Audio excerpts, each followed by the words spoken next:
près de moi. Bon samedi matin, j'espère qu'on se prépare à vivre une belle fin de semaine où on prendra le temps d'être avec les gens qui sont proches de nous, peut-être le temps même d'aller, même s'il fait froid, d'aller marcher un peu dehors, s'oxygéner les poumons. Et aujourd'hui, comme on le fait depuis quelques semaines, dans le cadre de l'année de la foi, on va rejoindre notre ami Luc Faneuf. Cette émission vous est présentée par l'organisme catholique La Victoire de l'amour. Depuis toujours, l'être humain cherche le chemin qui mène au vrai bonheur. Pourtant, encore aujourd'hui, notre monde se meurt d'un manque d'amour. Il y a plus de 2000 ans, un homme du nom de Jésus de Nazareth est venu bouleverser le monde, et ce, à tout jamais. Si tu acceptes le Christ dans ta vie, tu es condamné à être heureux.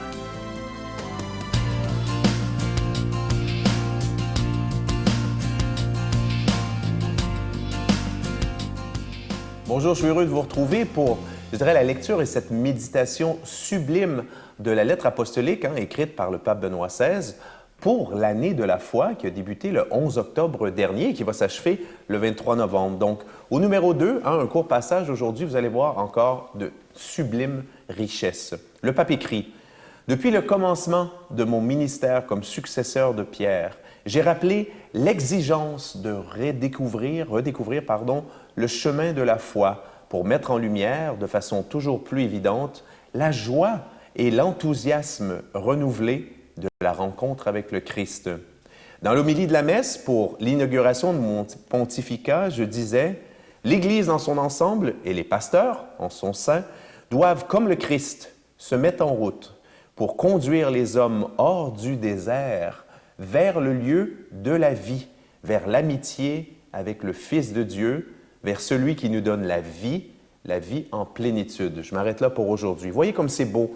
Là, j'ai résumé un petit peu le numéro 2 de cette lettre. Alors, le pape est bien clair. Le but de l'année de la foi, au fond, ça doit être aussi le but de notre vie, c'est redécouvrir le chemin de la foi. Car plusieurs l'ont perdu, la foi. On le sait, en particulier au Québec, après le virage des années 60, la Révolution tranquille, pour des raisons plus ou moins bonnes ou parfois peut-être mauvaises, les gens ont délaissé comme ça la foi, ont délaissé aussi l'Église. Et du coup, ils se retrouvent avec une foi vacillante et, je dirais, une panne, en quelque sorte, du sens de leur vie. Donc vraiment, ça devient une exigence, en particulier en Occident, cette redécouverte de la foi, parce qu'on le voit bien, les premiers grands pays chrétiens en Occident, ça comprend aussi la France, l'Espagne, le Portugal et le reste, se sont en quelque sorte éloignés de la foi. Et la foi, en fait, le pape le dit ici, c'est quoi? Et ça, vous le savez, la foi, c'est la rencontre personnelle du Christ. Et cette foi-là, cette rencontre, n'est-ce pas, du Christ, qu'est-ce qu'elle donne? Que c'est beau! Elle donne la joie et l'enthousiasme. Vous savez, quand on regarde vivre les chrétiens, un chrétien authentique, c'est ça qui frappe. Un chrétien authentique est plein de joie, est plein d'enthousiasme, est plein d'humilité aussi, un paquet d'autres vertus, mais c'est ça qui devrait vraiment nous frapper quand on voit des chrétiens. Et là, le pape a dit, notre mission aussi, c'est de conduire les hommes hors du désert. C'est quoi ça, le désert? Évidemment, c'est une expression, c'est une métaphore, c'est une comparaison. Le désert, c'est finalement le lieu de la non-foi. On le sait, peut-être dans des périodes dans notre vie ou des gens qu'on fréquente, les gens qui n'ont pas la foi, et je ne les juge pas du tout, vivent souvent des grandes périodes de sécheresse spirituelle. Dans leur vie n'a plus de sens. Et quand ils re-rencontrent ou quand ils rencontrent Jésus, soudainement, ils découvrent que la vie est belle, que la vie a un sens. À la semaine prochaine. Notre Père qui es aux cieux, que ton nom soit sanctifié, que ton règne vienne, que ta volonté soit faite sur la terre comme au ciel. Donne-nous aujourd'hui notre pain de ce jour. Pardonne-nous nos offenses, comme nous pardonnons aussi à ceux qui nous ont offensés. Et ne nous soumets pas à la tentation, mais délivre-nous du mal, car c'est à toi qu'appartiennent le règne, la puissance et la gloire, pour les siècles des siècles. Amen. J'espère que vous prendrez le temps de lire mon dernier livre qui s'intitule « Demandez et vous recevrez ». Ayez l'audace de croire en l'impossible. Moi, j'en suis la preuve vivante. Il y a 18 ans bientôt, quand ce ministère a été fondé, pour beaucoup de gens, c'était impossible. Je me le suis fait dire, pas à peu près, je peux vous le dire. Et ce qui est beau, c'est que j'ai décidé de croire aux promesses de Jésus. Et regardez aujourd'hui, 18 ans après, nous sommes encore là. Et merci de tout cœur, parce que ce ministère-là, il vous appartient. C'est grâce à vous. Et on fait de la télévision pour vous, et ça, pour moi, c'est important. Et sachez qu'on le fait toujours avec une grande joie. Alors, ce mois-ci, le cadeau du mois est ce livre qui est facile à lire, écrit en gros caractères, « Demandez et vous recevrez. Alors, vous savez que vous le recevrez avec un don de 25 $ et plus et 2 copies avec un don de 40 $. Je vous donne l'adresse. La Victoire de l'amour, casier postal 120, succursale Boucherville à Boucherville. Le J4B 5E6, je vous la redonne. La Victoire de l'amour, casier postal 120, succursale Boucherville à Boucherville. Le J4B 5E6. Également par téléphone, par carte de crédit dans le 514-523-4433, 523-4433 ou sans frais, le 1-888-811-9291. 1-888-811-9291 et aussi sur notre site Internet, le www.lavictoiredelamour.org. Alors, je vous rappelle le titre de ce livre-là, Demandez et vous recevrez. Ayez l'audace de croire en l'impossible. Et moi, je vous dis, c'est une promesse de Jésus. Et Jésus, quand il promet quelque chose, il le fait toujours. Alors, je vous invite à le lire. Et surtout, j'aimerais que vous me donniez des nouvelles après votre lecture. Merci de tout mon cœur.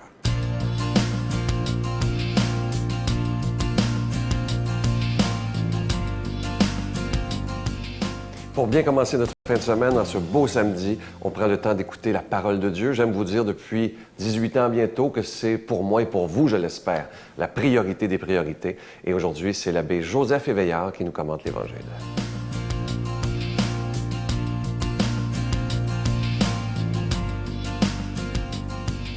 Que nous puissions devenir des disciples de Jésus. C'est l'invitation qu'il nous fait aujourd'hui dans cette page d'Évangile. Bon Dieu, invitez-nous tous les disciples, c'est-à-dire élèves, pour nous apprendre, faire le même travail qu'il t'a fait pour tes bonnes nouvelles. Écoutons ce que notre ami Saint Luc nous invite ce matin dans cette page d'Évangile. Parmi ses disciples, le Seigneur en désigna encore 72 autres et les envoya 2 par 2 devant lui dans toutes les villes et localités où lui-même devait aller. Il leur dit: la moisson est abondante, mais les ouvriers sont peu nombreux. Priez donc le maître de la moisson d'envoyer des ouvriers pour sa moisson. N'emportez ni argent, ni sac, ni sandales, et ne vous attardez pas en salutation sur la route. Dans toute maison où vous entrerez, dites d'abord paix à cette maison. S'il y a un ami de la paix, votre paix ira reposer sur lui, sinon elle reviendra sur vous. Restez dans cette maison, mangeant et buvant ce que l'on vous servira, car le travailleur mérite son salaire. Ne passez pas de maison en maison. Dans toute ville où vous entrerez, où vous serez accueillis, mangez ce qu'on vous offrira. Là, guérissez les malades et dites aux habitants, le règne de Dieu est tout proche de vous. Parole de guérison, parole de mission, Jésus dans notre vie. Mes chers amis, Saint Luc est le seul évangéliste à nous raconter cette histoire. Non seulement que Jésus a institué les 12 apôtres, mais nous voyons aujourd'hui que Jésus a envoyé 72 autres disciples. Et ce qui est important, c'est que ces disciples sont partis dans les villes où ils devaient aller. Vous comprenez ce sens? Que Jésus commence à faire la relève, à donner à d'autres ce même pouvoir d'aller guérir, d'aller protéger, d'aller prononcer, d'aller annoncer cette parole. Moi, j'ai beaucoup aimé, j'ai beaucoup aimé que la mission n'est pas seulement d'un petit groupe. La mission n'est pas seulement d'une hiérarchie. Jésus commence par donner à d'autres la possibilité de continuer son œuvre dans ce monde. Que c'est beau, hein? Et ce matin, cette télévision que nous écoutons à travers, cette émission que nous écoutons ici, Jésus se sert des personnes, des masses médias, pour atteindre le cœur de chacun de nous. 72 envoyés 2 par 2, c'est-à-dire il les envoya en communauté, 2 par 2. Cela veut dire que l'autre va encourager son frère à continuer la route. Au lieu d'être seul, mais il les envoie 2 par 2. Ça fait communauté. Une communauté a besoin de présence, a besoin d'autres frères et sœurs pour continuer à proclamer la bonne nouvelle. Et quelles sont les consignes de Jésus? Tout d'abord, Première consigne, la non-violence. Être un agent de paix. La paix.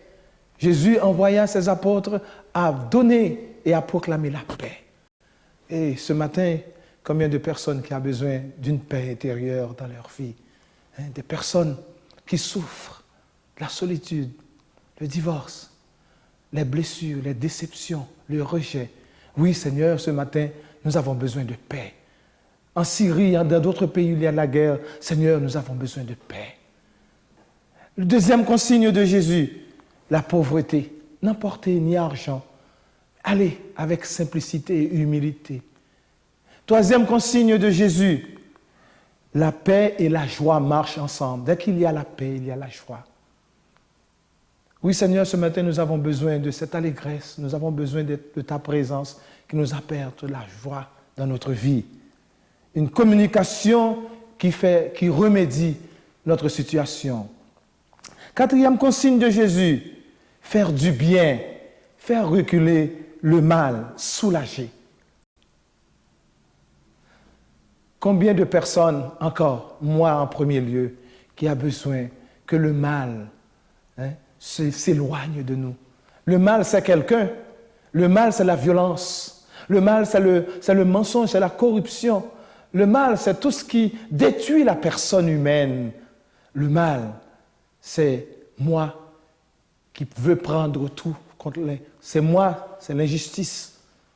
Et cinquième consigne que Jésus dit, Dieu, le règne de Dieu est tout proche. Le règne de Dieu est parmi nous. Seigneur, aide-nous à vivre ces 5 consignes pour continuer ta mission dans ce monde. Je vous bénis au nom du Père et du Fils et du Saint-Esprit. Amen. Bonne journée à chacun de vous. Je vous salue Marie, pleine de grâce. Le Seigneur est avec vous. Vous êtes bénie entre toutes les femmes, et Jésus, le fruit de vos entrailles, est béni. Sainte Marie, Mère de Dieu, priez pour nous pauvres pécheurs, maintenant et à l'heure de notre mort. Amen.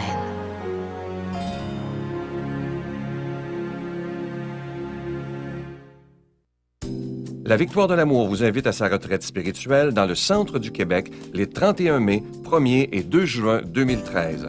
Sous le thème « Si tu savais le don de Dieu », venez vivre des moments de ressourcement inoubliables en compagnie de l'abbé Robert Jolicoeur, l'abbé Robert Lemire, Dolly Desmitreaux, Sœur Angèle, Miguel Padilla et moi-même. À l'hôtel et suite Le Dauphin de Drummondville, réservé rapidement avec voyage intermission dans le 514-288-6077, 288-6077 ou sans frais le 1-800-465-3255, 1-800-465-3255. Venez vivre une fin de semaine exceptionnelle remplie d'amour, de joie et de paix. Ne manquez pas l'émission de demain avec mon amie, votre amie, je l'espère, Chantal Paré. Je dis souvent d'elle que c'est la grande sœur que je n'ai pas eue. Et je vous laisse avec une belle pensée qui me fait penser à Chantal. Un ami fidèle est un abri sûr. Qui l'a trouvé a trouvé un trésor. Un ami fidèle n'a pas de prix. C'est un bien inestimable. Et c'est exactement ce qu'est Chantal pour moi, Chantal Paré. Et je suis sûr que demain, vous allez beaucoup, beaucoup aimer son témoignage et surtout qu'elle fait 2 chansons pour nous. Alors, je vous souhaite la plus belle des journées. Reposez-vous bien ce samedi. Et moi, je vous attends demain pour l'émission dominicale. Bye. Je suis ton ami, quoi qu'il advienne, je serai là pour te parler. Je suis ton ami, les jours de peine, en m'écoutant, tout va changer. La Victoire de l'amour remercie de tout cœur les Résidences Soleil de leur accueil si chaleureux.